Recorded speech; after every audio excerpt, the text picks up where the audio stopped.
In 1976, the United States assembled an overwhelming military force, attack helicopters, fighter jets, a flight of B-52 bombers, an aircraft carrier, and over 800 men.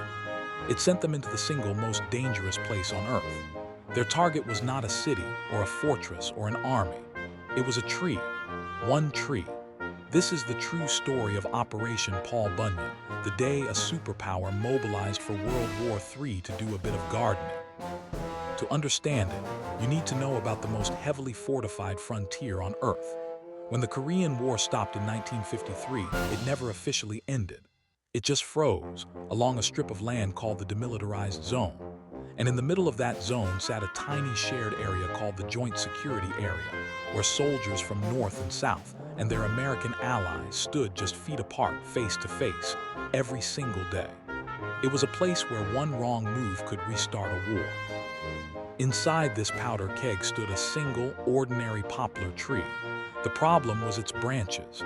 They had grown so thick that they blocked the line of sight between a United Nations checkpoint and an observation post nearby. Guards couldn't see each other. So the UN command decided to do the most mundane thing imaginable: send a small crew to trim the branches. Nothing more, just a little pruning. On the 18th of August, a small work party set out to the tree. A handful of South Korean workers to do the cutting, guarded by a group of American and South Korean soldiers. Leading them were two U.S. officers, Captain Arthur Bonifas and Lieutenant Mark Barrett. They carried ladders and a few axes for the branches. It was meant to be a quick, routine job. They expected a boring afternoon of yard work. Almost immediately, a group of North Korean soldiers arrived to watch. At first they simply observed, but then their officer, a lieutenant the Americans had nicknamed Bulldog, demanded that the work stop.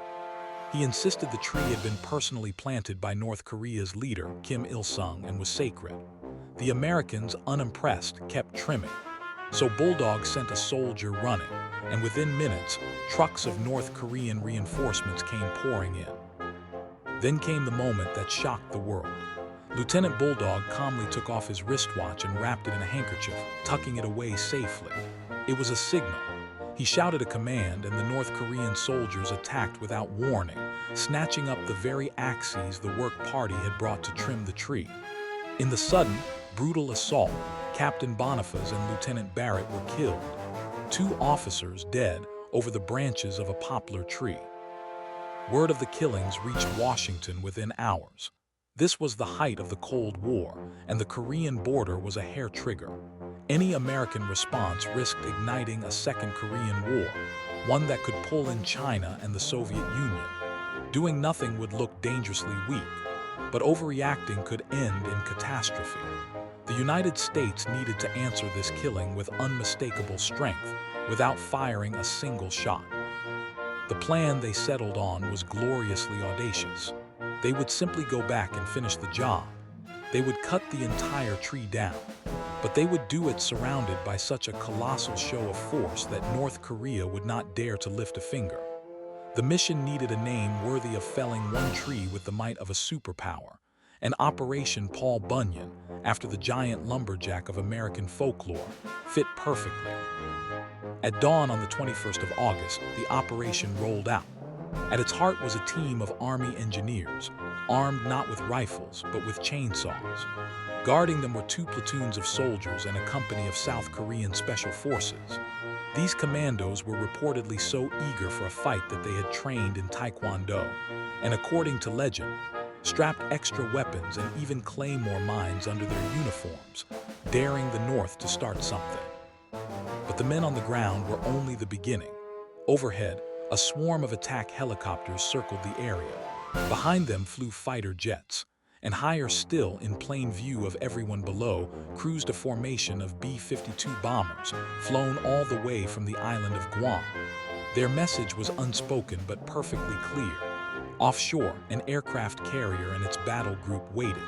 Across the peninsula, artillery and infantry went a full alert. It was one of the largest displays of military power since the Korean War itself, enough firepower to flatten a country, all of it aimed at protecting one small team cutting down one tree. a sledgehammer built from an entire superpower, swung at a single poplar. And now that sledgehammer was about to fall. The convoy reached the tree and the engineers went straight to work. The chainsaws roared to life. Across the bridge, the North Korean soldiers who had rushed to the scene could only stand and watch, weapons in hand, staring at the overwhelming force arrayed before them. Nobody moved. Nobody fired. The only sound was the scream of chainsaws biting into wood. In just 42 minutes, it was over.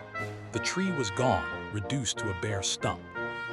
The convoy simply packed up and withdrew, leaving the stump behind as a quiet, blunt statement. No shot had been fired, no shell launched. The overwhelming force had worked exactly as intended. It made any retaliation unthinkable. The most heavily armed landscaping job in human history was over, and North Korea never lifted a finger. Then something almost unheard of happened. North Korea's leader, Kim Il-sung, sent a message expressing regret over the deaths of the two officers. It was not a full apology, and it was carefully worded. But coming from a regime that prided itself on never backing down and never admitting fault, even this small concession was extraordinary. A show of force had wrung an expression of regret out of one of the most defiant governments on earth. In the years that followed, the bare stump of the tree was deliberately left standing, a strange little monument to the whole bizarre affair. The nearby camp was renamed Camp Bonifas in honor of the captain who was killed, and a memorial was raised to both officers who lost their lives that day over a tree they had only meant to trim. Today, Operation Paul Bunyan is remembered as one of the strangest operations of the entire Cold War. The time a superpower rolled out its full arsenal, from special forces to nuclear bombers, just to cut down a tree. On its face, it is almost too absurd to be real. But underneath the absurdity lies a sobering truth. At the most dangerous border on the planet, 2 men were killed with axes, and for a few tense hours, the whole world stood a chainsaw's length away from war.